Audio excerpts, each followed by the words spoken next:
Graça e paz, meus amigos aqui do YouTube. Mais uma vez estamos aqui de volta para estudar junto a Palavra de Deus. No vídeo de hoje daremos a continuidade às lições bíblicas da CPAD do segundo trimestre de 2022, com o tema Os valores do Reino de Deus, a relevância do Sermão do Monte para a Igreja de Cristo. Chegamos agora na lição de número 2, com o tema Sal da terra e luz do mundo. O texto áureo está nos dizendo assim: Vós sois o sal da terra, vós sois a luz do mundo. Mateus, capítulo 5, versículo 13 e 14. Verdade prática. A influência dos cristãos na sociedade é inevitável. Do ponto de vista bíblico, o mundo não pode estar indiferente aos verdadeiros seguidores de Cristo. A leitura bíblica em classe se encontra em Mateus capítulo 5, do verso 13 ao 16. A palavra-chave é influência. Vamos para os comentários. Introdução. Nessa lição, enfatizaremos o papel de sal e luz que o cristão deve ter no mundo. Não basta denominar-se cristão, mas sim fazer a diferença no lugar onde vivemos.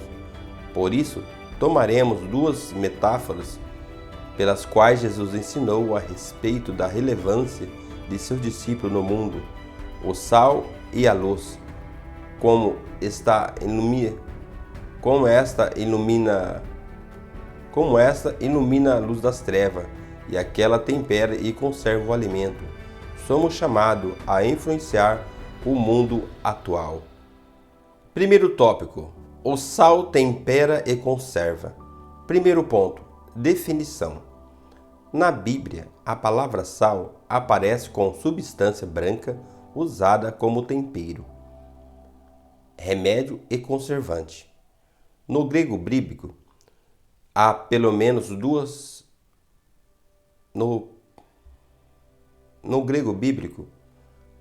menos quatro significados para a palavra alas, substantivo neutro para sal. Primeiro, como tempero. Segundo, como substância fertilizante para a terra arável. Terceiro, como substância que conserva os alimentos da deterioração. 4. Como sabedoria e graça no discurso. Segundo ponto: a importância do sal. Podemos dizer que o sal tem função de dar sabor, pois um alimento na medida certa de sal é saboroso. Essa função simboliza a vida moderada e equilibrada, de modo que traz uma ideia de boa influência do crente sobre o mundo. Outra função do sal é a de preservar o alimento da deterioração. Quando não havia tecnologia de refrigeração, preservar-se a carne esfregando no sal, deixando na salmoura. Essa função traz uma ideia de oposição ao mundo, pois o cristão, como o sal, são esfregados no mundo em processo de apodrecimento moral e espiritual. Terceiro ponto: o cristão como sal. Como cristão, devemos influenciar o mundo que se encontra em um estado de podridão espiritual. Nesse aspecto, o cristão deve expressar os valores morais e espirituais do Evangelho em sua vida, opondo-se aos valores do mundo. Não esqueçamos, portanto, de nossa identidade verdadeira na relação que temos com este mundo e, de acordo com a palavra de nosso Senhor, vós sois o sal da terra. Segundo tópico: a luz ilumina lugares em trevas. Primeiro ponto: conceito físico e metáfora. A luz procede dos corpos celestes. Própria estrela refletia lua do planeta e etc., que traz claridade e por isso é capaz de iluminar os objetos e torná-los visíveis. Assim a lâmpada emite luz, o fogo espalha luz. Enfim, a luz ilumina tudo e, portanto, não deixa lugar para as trevas. Do ponto de vista bíblico, a luz pode ser aplicada metaforicamente a Deus. Do ponto de vista bíblico, a luz pode ser aplicada metaforicamente a Deus, ao discípulo de Cristo. Segundo ponto, o cristão como luz. Nas palavras de Jesus, não há duplicidade. Observe que ele não diz, vós deveis ser luz, mas sim, vós sois a luz. No reino de Deus, o que se espera do cristão é que seja viva como luz deste mundo.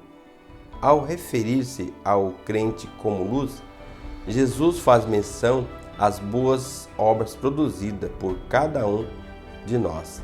Essa obra é caracterizada pelo ato de amor, fé e que é manifesto na vida do crente, por meio de um testemunho verdadeiro diante dos homens.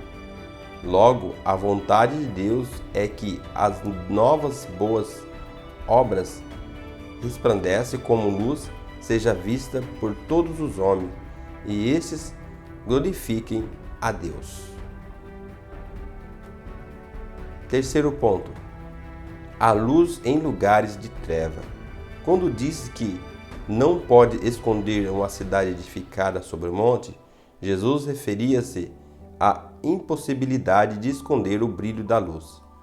No reino de Deus, cada crente é uma luz que brilha no mundo a tempo todo. Nesse sentido, a natureza que passou pelo novo nascimento é espalhar a luz do mundo por meio da própria vida. Por isso, o crente deve estar no lugar para qual foi chamado, fazendo brilhar a luz por intermédio da boa obra. Entretanto, é preciso atentar para esta verdade bíblica. O cristão não pode manter-se sua vida como luzeiro pela própria força, mas por intermédio do Espírito Santo que fortalece. Terceiro tópico, discípulos que influenciam. Primeiro ponto, sendo luz. O sal não aparece, pois atua de maneira oculta e silenciosa. Essa referência nos ensina que antes de testemunharmos publicamente, é preciso renovar o homem interior. Ou seja, antes de propagar uma mensagem pública, ela precisa ser verdadeiramente dentro de nós. Nesse sentido, o nosso testemunho não será titubeante. Assim, o sal poderá estar fora do saleiro, espalhando por todo o mundo, sendo luz. Segundo ponto. Como luz, o cristão deve brilhar na família, na escola ou na universidade, no trabalho e em toda a sociedade. Os seguidores de Jesus não podem se esconder.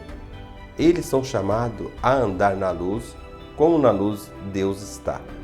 Logo, se nosso caminho é luz, não pode haver trevas. Nesse caminho não há lugar para a escuridão, pois o caminho de Deus é de luz que reflete sobre a sua palavra. Terceiro ponto, a influência cristã. Paulo diz que temos um tesouro em vaso de barro. Nesse tesouro é a verdade do Evangelho. Nós devemos portá-los como bandeira no mundo em que inteiramente jaz no maligno. Com isso, influenciar a sociedade não significa que o crente seja heterocêntrico ou obstante a coisa alguma. Pelo contrário, a postura de quem é sal e luz é a de um embaixador de uma pátria, cuja referência são de longanimidade, mansidão e moderação. bem como outras virtudes do fruto do Espírito. Portanto, o modo de viver por meio de uma nova vida e da prática das boas obras levará os homens a glorificar a Deus. Ouçamos, pois, o conselho de Paulo. Veja prudentemente como andais. Efésios capítulo 5, versículo 15. Vamos para a conclusão. Nesse mundo dominado pelas trevas do pecado, só mesmo a influência do servo de Cristo para promover verdadeiras mudanças. É preciso que a luz divina brilhe a partir de nós para que todos vejam as nossas boas obras e glorifiquem o Pai. Mas também é preciso lembrar de que, sem um verdadeiro testemunho, o Evangelho não será levado a sério entre os homens. Entretanto, se o cristão mostra uma vida verdadeiramente transformada, sincera, sem artificialismo, e exerceremos nosso papel de sal da luz e luz do mundo. Amém? Quero agradecer a todos que estão nos assistindo. Compartilhe esse vídeo. Deus abençoe e vamos aí até o próximo vídeo em nome de Jesus. Deus te abençoe.